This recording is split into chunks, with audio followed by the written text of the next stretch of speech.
মালিককে একটু জোরে বলেন না, কে মালিক? একটি ইতিহাস আপনাদেরকে স্মরণ করে দিই। 800 বছর, বলেন কত বছর? 800 বছর ভারতবর্ষ শাসন করেছে মুসলমানরা, আর শাসন ব্যবস্থার বিধান ছিল কোরআন। কথা বলেন না? তাইলে এই ভারতবর্ষকার হিন্দুদের না মুসলমান? আল্লামা ইকবাল রহমান বলছেন, হিন্দুস্তান হামারা সারে জাহাঁ হামারে। এই হিন্দুস্তান তো মুসলমানের ইতিহাস। ব্রিটিশরা বিতাড়িত হওয়ার পরে সময় চক্রান্তের জাল বুনে ভারতবর্ষের বিশাল এক অংশ খন্ডের নামে পত্তলিকদের হাতে ছেড়ে দিয়ে দুটা খন্ডিত অংশ মুসলমানদের উপর ছেড়ে দিয়েছে। হ্যাঁ, যে পাকিস্তান নামক যে খন্ড দুটা পেয়েছিল, তদানীন্তনকারী মুসলমানরা তারা বলছিল এই পাকিস্তানের সংবিধান হবে কোরআন। কিন্তু ক্ষমতায় বসেই গিদ্দারি শুরু করছে। আমরা দেখি ক্ষমতায় বসলেই তো মানুষের আচরণ কেমন শুরু হয়ে যায়। কথা বলেন ঠিক কিনা? ক্ষমতায় বসলেই যেন আমরা দেখি যে যেমনি নাচাও তেমনি নাচি, পুতুলের কি দোষ। 53 বছরের বাংলাদেশের ইতিহাসে কখনো ভারত, কখনো রাশিয়া, কখনো আমেরিকা এই গোলামীর জিঞ্জিরে আবদ্ধ থাকতে আমরা দেখেছি। এতটা পরিষ্কার বলি, সেই দিন পর্যন্ত বাংলাদেশে গোলামীর জিঞ্জির মুক্ত হবে না ততদিন পর্যন্ত আল্লাহর খেলাফত বাংলাদেশে কায়েম হবে। গোলামী মুক্ত জিন্দিগি চাইলে খেলাফতের ইসলাম বাংলাদেশে কায়েম করতে হবে। কথা বলেন ঠিক কিনা? মুহতারাম হাজরিন, ব্রিটিশ চলে যাওয়ার সময় ষড়যন্ত্রের মাধ্যমে বিশাল এক রাজ্য হিন্দুদের হাতে ছেড়ে দিয়েছে, যার ফলশ্রুতিতে এই ভারতবর্ষ মুসলমানরা আজাদ করার পরেও মুসলমানরা হয়ে গেল শ্বশুরের হাতিয়ার হিসেবে নিপীড়িত, নির্যাতিত। মানবতার এক চিত্র আমরা ভারতবর্ষে দেখি। আজকে গুজরাটে দেখি মোদির হাতে প্রায় 4,500 মুসলমান হত্যা, রক্তের দাগ লেগে আছে।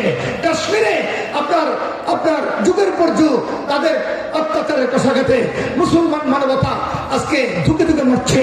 আজকে মণিপুরের দিকে তাকায় দেখেন, কত করলো কয়েকজন মুসলিমকে তারা সরকারের হত্যা করেছে, ইন্টারনেট ব্যবস্থা বন্ধ করে দিয়েছে।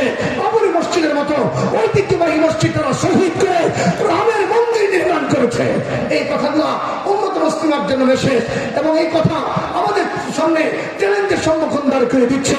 আমরা যেমনি খুশি তেমনি ভাবে ভারতবর্ষে পত্রিকতার রাজ্য, রামের রাজ্য কায়েম করব, মুসলমানদের অস্তিত্ব নিশ্চিহ্ন করে দিব। আমি ওই সমস্ত রামের রাজ্য কায়েম করে নেওয়া দালাল 5,000 গোলামদেরকে বলি, 1,000 বছর পূর্বে প্যারা নবী বলেছেন, আবার ভারতের মুখে কালেমার ঝান্ডা উঠবে। বলেন ভারত মুসলমান, ভারত একসাথে কোন ভারত? যে যুদ্ধের দামার মাধ্যমে ভারতবর্ষে আবার কালেমার ঝান্ডা উদ্দিন হবে, ওই যুদ্ধের নাম হলো গজওয়ে হিন্দ। যুদ্ধের নাম কি? একটু জোরে করে বলেন না। গজওয়ে হিন্দ। গজওয়ে হিন্দের উপর রাসূল বলেন, হযরত মদনী রাহমাতুল্লাহ আলাইহির জিন্দেগি যে ইসলাম ফাউন্ডেশন রচনা করছেন, এই ভূমিকার মধ্যে হাদিসটা নিয়ে আসছেন। রাসূল বলেন, এই যুদ্ধে রক্তের স্নান হইবে, রক্তে রঞ্জিত হবে পুরো ভারতবর্ষ, কিন্তু বিজয়ী হাসি হাঁটবে মুসলমানেরা। সেই পর্যন্ত যদি আল্লাহ আমাদেরকে বাঁচায় রাখে, ভারতবর্ষে ইসলাম কায়েমের জন্য রক্ত দিতে রাজি আছো তোমরা? আবার বাবরি মসজিদ আজাদ করতে রাজি আছো তোমরা? আল্লাহকে দেখাও, আল্লাহ হাতগুলো পৃথিবীর জন্য করুন।